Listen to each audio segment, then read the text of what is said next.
following a 3-0 win at Club Brugge last night. They remain top of the Champions League, and there was another positive performance from Noni Madueke, who scored twice. This is what his manager Mikel Arteta made of it. Unbelievable. I mean, when you talk about individual quality and individual action, a magic moment, that's it. You know, a player that is able to pick the ball that far, dribble past people and finish with the quality and the power that he's done. The same as Martinelli as well. I think at this level, you want to win games, you need individual players to step out and to do something different. So very happy because now we have some players back in the front line and you can tell how much better we are with them. Well, it's been a point that's been made often over the course of the first few months of the season, is that the big difference with Arsenal this season is depth. They can afford to give Bukayo Saka the night off because they've got him behind him. Yeah, he has done amazing. And I can't express, I'm a big Chelsea fan. When Arsenal bought him at the start of the season, I was flabbergasted. I thought, oh my God, if there was one player I would have sold at Chelsea, it would have been him. I never see him go past anybody, didn't really set the world alight at Stamford Bridge. He's gone there and he's been absolutely phenomenal. He's made me eat my words, but there's always horses for courses. You know, at Chelsea, you turn up at Chelsea, it's slow, it takes time to get, Arsenal, it's bang, bang, bang, get it out to the winger before anybody can double up, and it's quick. And when he gets one-on-one, I expect him to go past the fullback every time. That's how good he is. But he's not Saka yet, in my opinion. But what a person to have as someone to keep on coming on. As good as anybody, and probably better than Saka at 1v1s. I think if you can get him 1v1, I think he's absolutely outstanding. He done brilliant that night. That was unreal. Then he kept on doing it. And it was going wrong then. But yeah, he's made me eat my words. I think he's been absolutely brilliant. But the way Arsenal play suits his game. They get the ball out to the wingers very, very quickly. The point is now, and maybe he in his own mind will think, well, one day I can really challenge Bukayo Saka. But it goes back to what I said before, that you can afford to not play Saka, where there were some games we'd have watched Champions League matches last season. We thought, what is he still doing out there, Saka, after 70 minutes? But also he can play on the left. He gives you options across that front line, flexibility. And as we've said, Mikel Arteta now isn't just calling on 13, 14 people to try and get through 4 competitions. Yeah, very much so. And it's clever what Arsenal have done, and they've done it very quietly. Do you know what I mean? All of a sudden they go buy him, and all of a sudden we all sit there and go, my God, look at that squad.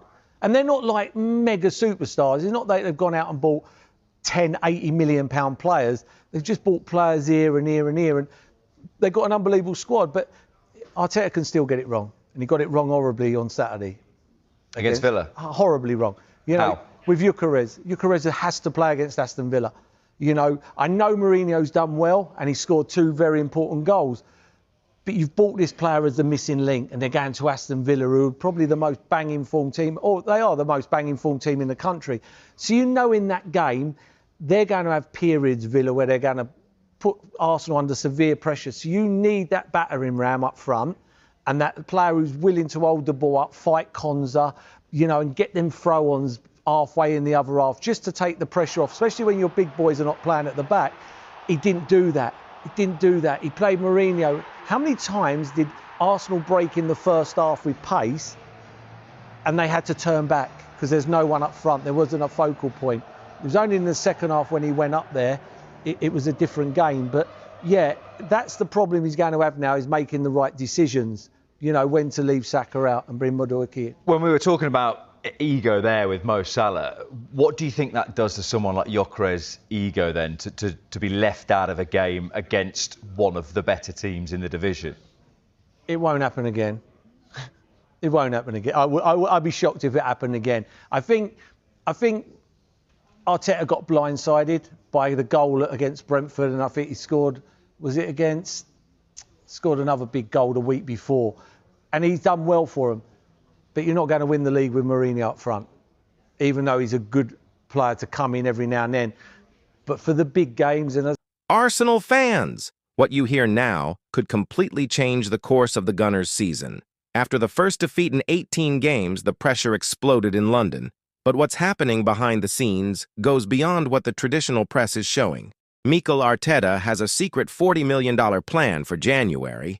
Internal changes in the medical department are becoming a hot topic in the halls of the Emirates, and the return of heavyweights like Jesus, Havertz, and Saliba could transform the final stretch of the season. Stay with me because this is a behind-the-scenes thing, locker room decisions and board pressure.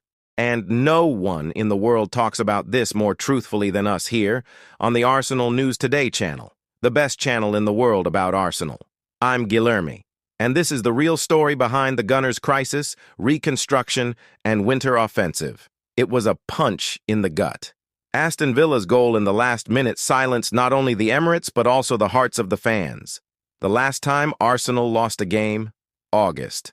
In other words, there were almost 5 months of unbeaten streak, of dreams fueled round after round, and suddenly, everything collapsed with one kick. The players' faces said it all. Saka, Rice, Odegaard, all left the field without looking up. And as incredible as it may seem, this is what the fans needed to see, because only those who are hungry for a title feel the blow like that. But now comes the hardest part, reacting. And reacting with a broken squad is no easy task. Gabriel Jesus is coming back, yes, Havertz too. But the number of players in DM is scary. Timber, Mascara, Partey, Tomiyasu, and now even Trossard has felt it again. The worst? According to sources close to the club, the problem is internal. The departure of Manny Mascherano, a former soft-tissue therapist, left a giant hole in the club's physical structure. He came from Chelsea with 15 years of experience, but only lasted a few months at Arsenal.